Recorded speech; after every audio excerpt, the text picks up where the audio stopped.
नमस्कार दोस्तों, आप सभी का स्वागत है target classes with Harish sir में। इस वीडियो में हम बाल विकास एवं शिक्षा शास्त्र से संबंधित कुछ अति महत्वपूर्ण क्वेश्चन डिस्कस करेंगे जो आगामी सीटेट की परीक्षा के लिए बहुत उपयोगी होंगे।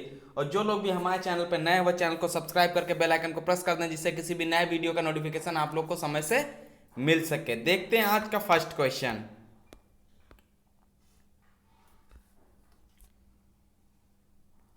फर्स्ट क्वेश्चन दिया है, मानव बुद्धि एवं विकास की समझ शिक्षक को योग्य बनाती है।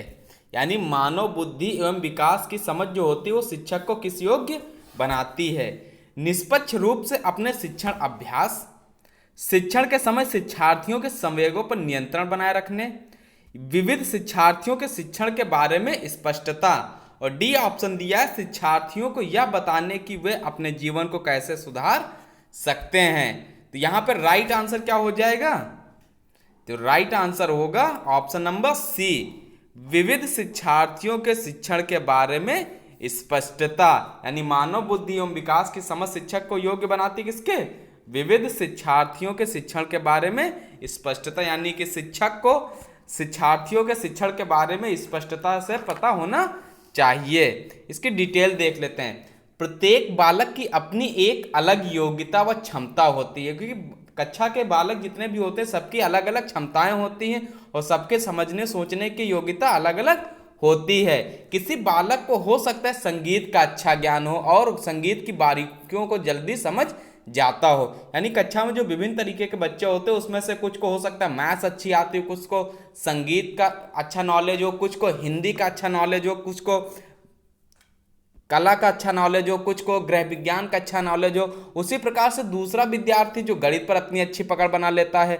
अतः जब शिक्षक को मानव बुद्धि एवं विकास की अच्छी समझ होती है तो वह विविध शिक्षार्थियों को शिक्षण के बारे में स्पष्टता से निर्णय ले सकेगा। यानी अगर शिक्षक को इन सब के बारे में अच्छे से जानकारी होगी तो क्या होगा? वह शिक्षण के बारे में अपना निर्णय आसानी से ले सकेगा। नेक्स्ट क्वेश्चन देखते हैं। शिक्षण का विकासात्मक परिप्रेक्ष्य शिक्षकों से यह मांग करता है कि वे कठोर अनुशासन बनाए रखने वाले बने, क्योंकि बच्चे अक्सर प्रयोग जांच करते हैं। ए ऑप्शन दिया था, ये बी ऑप्शन देखते हैं। विकासात्मक कारकों के ज्ञान के अनुसार अनुदेशन युक्तियों का अनुकूलन करें। सी ऑप्शन है, विभिन्न विकासात्मक अवस्था वाले बच्चों के साथ समान रूप से व्यवहार करें। और डी ऑप्शन है, इस प्रकार का अधिगम उपलब्ध कराएं जिसका परिणाम केवल संज्ञानात्मक क्षेत्र के विकास में हो। तो यहां पर राइट आंसर क्या हो जाएगा?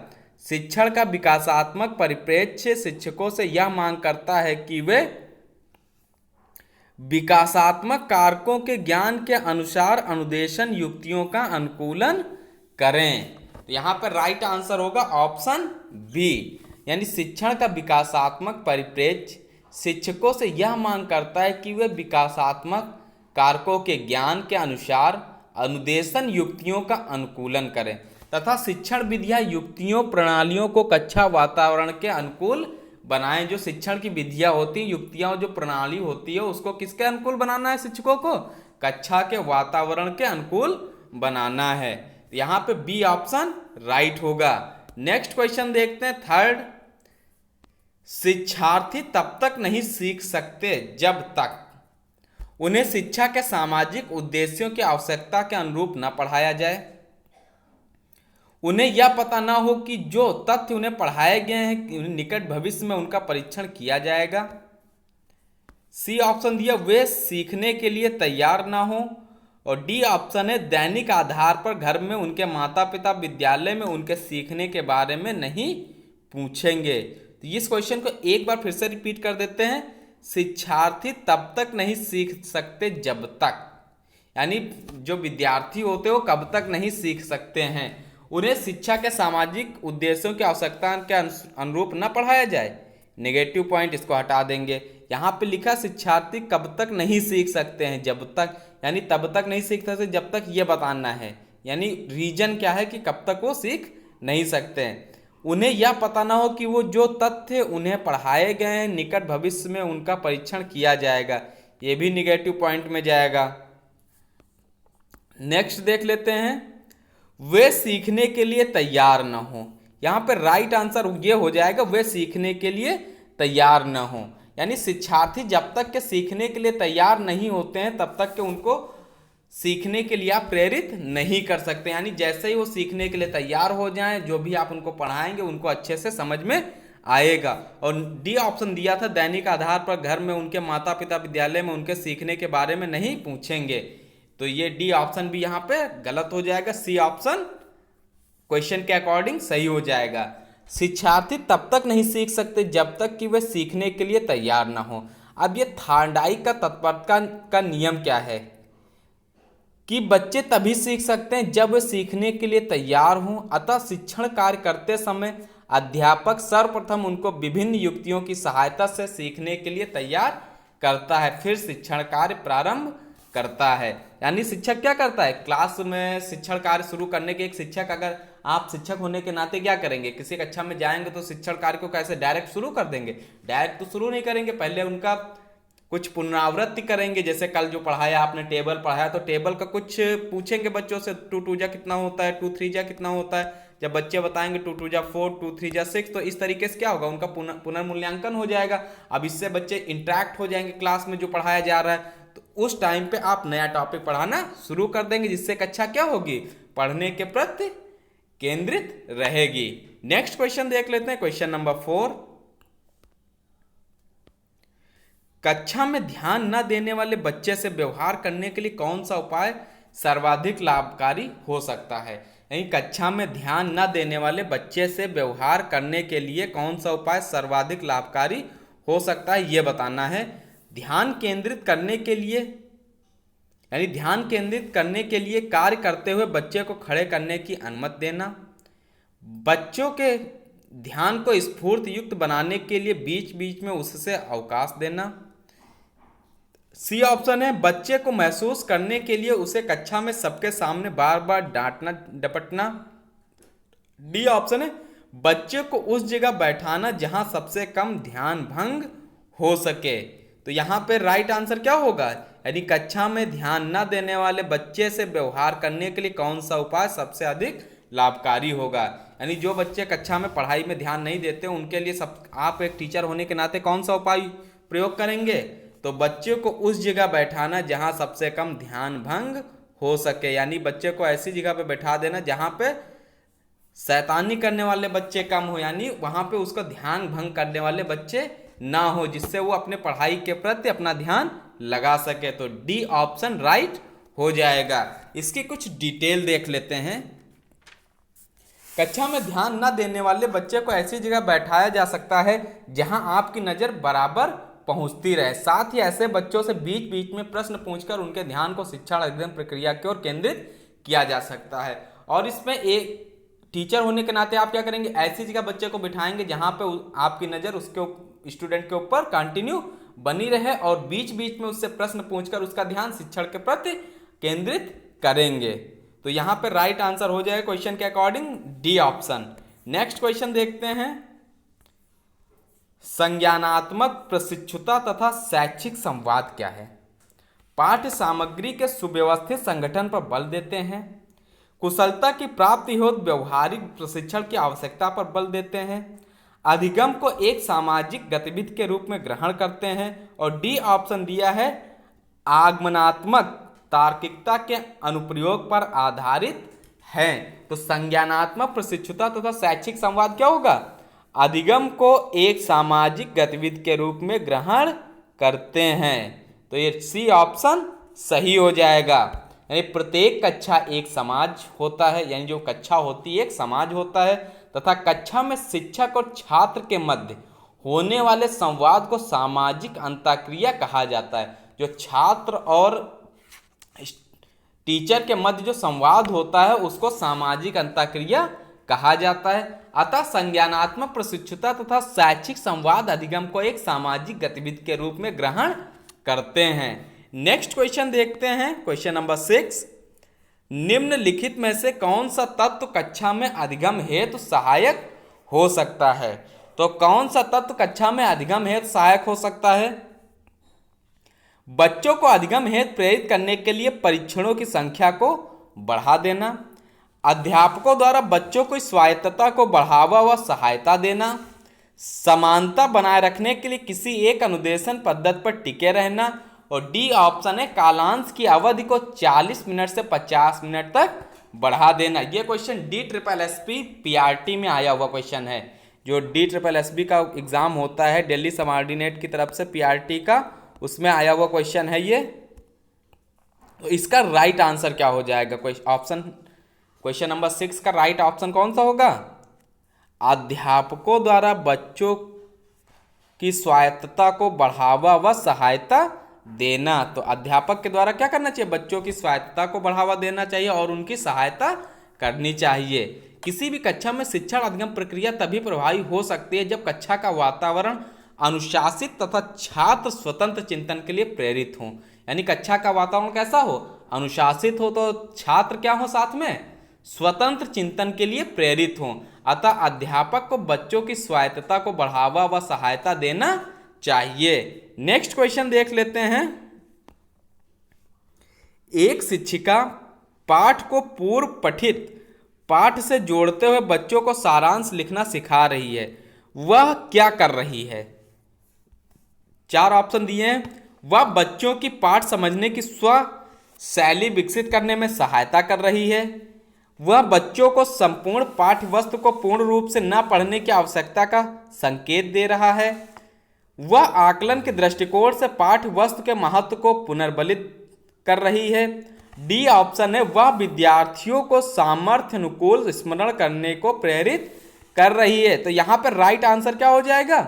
वह बच्चों की पाठ समझने की स्व शैली विकसित करने में सहायता कर रही है। यानी एक शिक्षिका पाठ को पूर्व पठित पाठ से जोड़ते हुए बच्चों को सारांश लिखना सिखा रही है। यानी बच्चे जो पढ़ाया गया पाठ है उससे एक सारांश लिखने के लिए अध्यापिका बोल रही, तो वो क्या कर रही है? बच्चे अपनी लैंग्वेज में उसको लिखेंगे। यानी स्व शैली विकसित करने में अध्यापिका उसकी सहायता कर रही है। नेक्स्ट क्वेश्चन देखते हैं।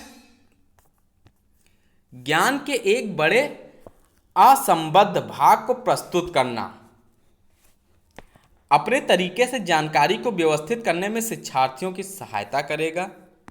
बी ऑप्शन दिया हुआ है शिक्षिका के कार्य को कठिन और शिक्षार्थियों के कार्य को आसान बनाएगा। सी ऑप्शन है शिक्षार्थियों के लिए अवधारणात्मक समझ को प्राप्त करने को कठिन बनाएगा। डी ऑप्शन है शिक्षार्थियों के लिए प्रत्यय स्मरण को आसान बनाएगा। यानी ज्ञान के एक बड़े असंबद्ध भाग को प्रस्तुत करना किससे रिलेट करेगा? शिक्षार्थियों के लिए अवधारणात्मक समझ को प्राप्त करने को कठिन बनाएगा। इसकी डिटेल देख लेते हैं। शिक्षार्थियों के सामने जब ज्ञान को असंबद्ध या अव्यवस्थित रूप से प्रस्तुत किया जाता है तो विद्यार्थियों में उसे समझने तथा ग्रहण करने में असुविधा होती है। यानी जो विद्यार्थी होते हैं उनको समझने और ग्रहण करने में, उसको प्राप्त करने में क्या होती? असुविधा होती है। साथ ही उनके लिए किसी अवधारणात्मक विकास करने में भी कठिनाई आएगी। इसलिए शिक्षक पाठ्य योजना के माध्यम से शिक्षार्थियों को देने वाले ज्ञान को व्यवस्थित, क्रमबद्ध और सुसंगठित किया जाता है। सी ऑप्शन सही हो जाएगा। नेक्स्ट देख लेते हैं क्वेश्चन नंबर 9। भारत बहुत से बच्चे, यानी भारत में, यहां होगा भारत में बहुत से बच्चे विशेषकर लड़कियां विद्यालय में आने से पहले और विद्यालय से वापस जाने के बाद घर का काम करती हैं। आपके विचार से इस संदर्भ में एक शिक्षिका को गृह कार्य के बारे में क्या करना चाहिए? यानी भारत में बहुत से बच्चे क्या करते हैं? विशेषकर लड़कियां विद्यालय में आने से पहले और विद्यालय से घर जाने के बाद में घर का काम करती। तो आपके विचार में इस संदर्भ में एक शिक्षिका को गृह कार्य के बारे में क्या करना चाहिए? ए ऑप्शन है शिक्षिका को ऐसा गृह कार्य देना चाहिए जो विद्यालय में कराया गया अधिगम को बच्चों के घरेलू जीवन से जोड़ता हो। शिक्षिका को सुनिश्चित करना चाहिए कि बच्चे अपना गृह कार्य पूरा करने के लिए सुबह जल्दी उठें और देर तक रुकें। ये नेगेटिव पॉइंट है। बच्चे यानी बच्चों के माता पिता से उनके गृह कार्य को पूरा कराने के लिए ट्यूशन लगवाने के लिए कहें, ये भी नेगेटिव पॉइंट है।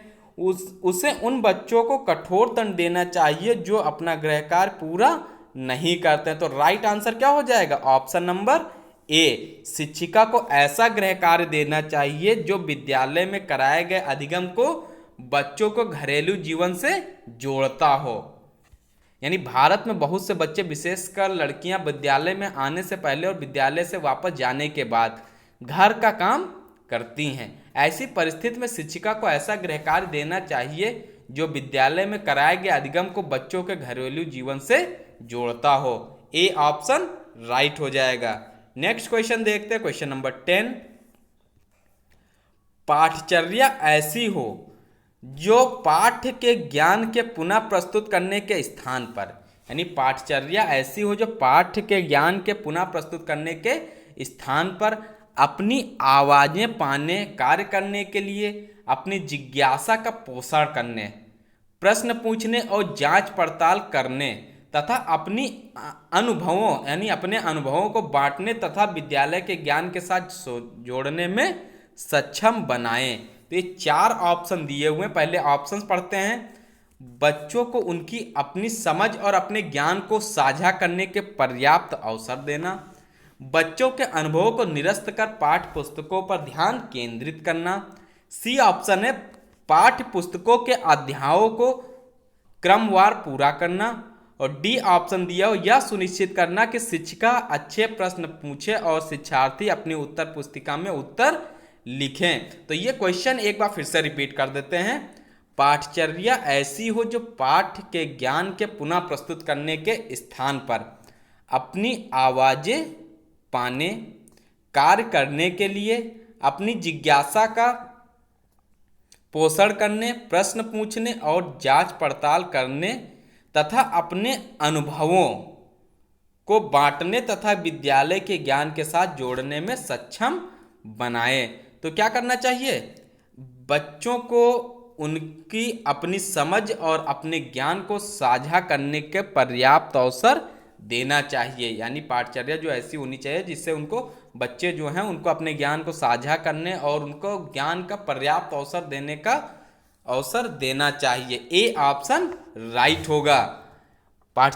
इसकी डिटेल देख लेते हैं। पाठचर्या ऐसी हो जो पाठ्य के ज्ञान के पुनः प्रस्तुत करने के स्थान पर बच्चों को अपनी आवाज़ पाने, कार्य करने के लिए अपनी जिज्ञासा को पोषण करने, प्रश्न करने और जांच पड़ताल करने तथा अपने अनुभवों को बांटने तथा विद्यालय के ज्ञान के साथ जोड़ने में सक्षम बनाए। ऐसा पाठ्यक्रम बच्चों को उनकी समझ और अपने ज्ञान को साझा करने के पर्याप्त अवसर प्रदान करता है। यानी ए ऑप्शन राइट हो जाएगा। ये थे आज के कुछ 10 मोस्ट इंपॉर्टेंट सीडीपी से रिलेटेड क्वेश्चन जो सीटेट के लिए एग्जाम के लिए बहुत ही उपयोगी होंगे। और जो लोग भी हमारे चैनल पर नए हैं, जिन्होंने अभी तक चैनल को सब्सक्राइब नहीं किया है, वो चैनल को सब्सक्राइब कर लें और साथ में बेल आइकन को प्रेस कर दें। प्रेजेंट टाइम में हमारे चैनल पर सीटेट, सुपर टेट जिसको बोलते हैं estate, KVS PRT, DSSB PRT, TGT, PGT, physical education, ये सारी क्लासेस हमारे चैनल पर चलाई जा रही हैं। जिन्होंने अभी तक ये क्लासेस नहीं देखी हैं वो सारी क्लासेस आप लोग प्लेलिस्ट में जाकर देख सकते हैं। हमने सभी क्लासेस वहाँ पे पिनअप कर दी हैं। और आज आप लोगों को सुपर टेट में अंग्रेजी और संस्कृत की क्लास भी मिलेगी।